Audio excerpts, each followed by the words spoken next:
all sorts of ailments. Their systems have been weakened by mites and other parasites, by poor nutrition, and exposure to pesticides. And scientists at Columbia University have detected the presence of a virus that seems to be prevalent in the collapsed hives. This virus is associated with colonies that are in poor health, but we don't have any cause and effect yet. What we have is that it seems to be a marker, an indicator that colonies are in trouble.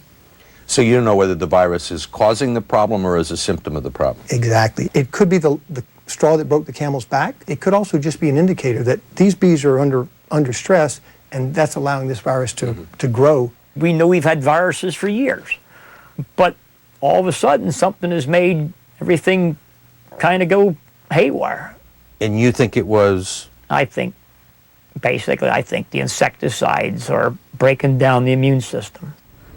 Hackenberg says most beekeepers believe the culprit is a relatively new type of pesticide called neonicotinoids, a synthetic chemical based on nicotine. They're now used almost everywhere, from cornfields to golf courses, and on anything from the front lawn to the family pet. They're thought to be much safer for humans and animals than other pesticides, yet still toxic enough to kill insects. Well, basically, the manufacturers of this product says it breaks down their immune system, causes memory loss, causes nervous system disorders, and causes the insects to quit feeding. And you think that that's what's happened to the bees? That's exactly what we're seeing happen inside of these honeybee colonies. Bayer Crop Science, a leading manufacturer of neonicotinoids, denies that the pesticide is responsible for colony collapse, and it cites studies which support that conclusion.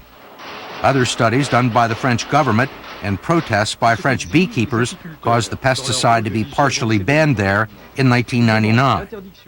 David Hackenberg says this product causes insects to lose their sense of navigation. Right. And he says that's what's happening. He thinks they're leaving the hive and can't find their way back. Well, if that's true, then we'll be able to find certain levels of different pesticides in those hives, and we don't have that complete picture yet. We just don't have consistency that points us in that direction.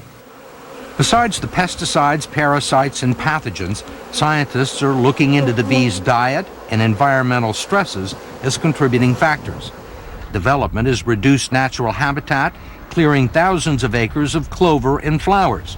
Instead, the bees are now spending week after week on the road, feeding on a single crop, undernourished and overworked.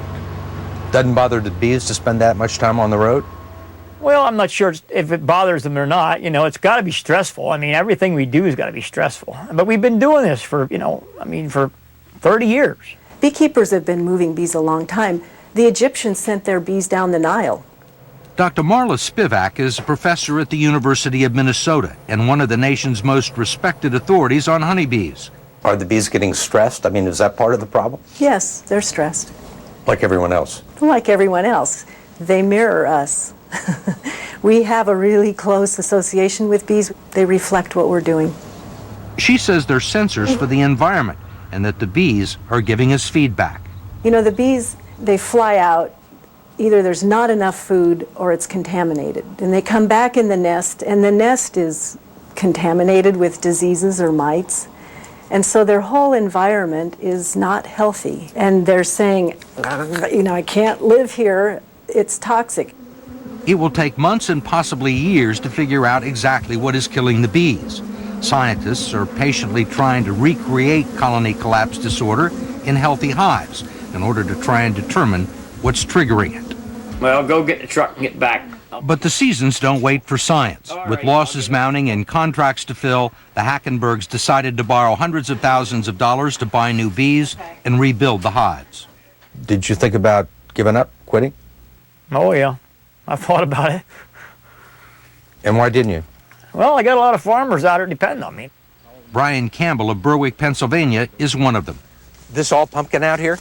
Yes, it is, as far as you can see here up to the tree line. Could you grow these pumpkins without bees? It wouldn't be profitable. Campbell figures he needs 30 bee visits per flower to pollinate 300 acres of pumpkins, all headed to Walmart for the Halloween trade.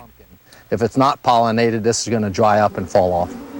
And with bees in short supply, Campbell was more than willing to pay Hackenberg $27,000 to rent 12 million of them for 6 weeks, double the usual price.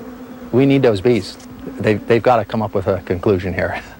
Congress is expected to fund additional bee research with the new Farm Bill, but hardly anyone is talking about helping out the beekeepers, who David Hackenberg calls the ugly stepchildren of agriculture.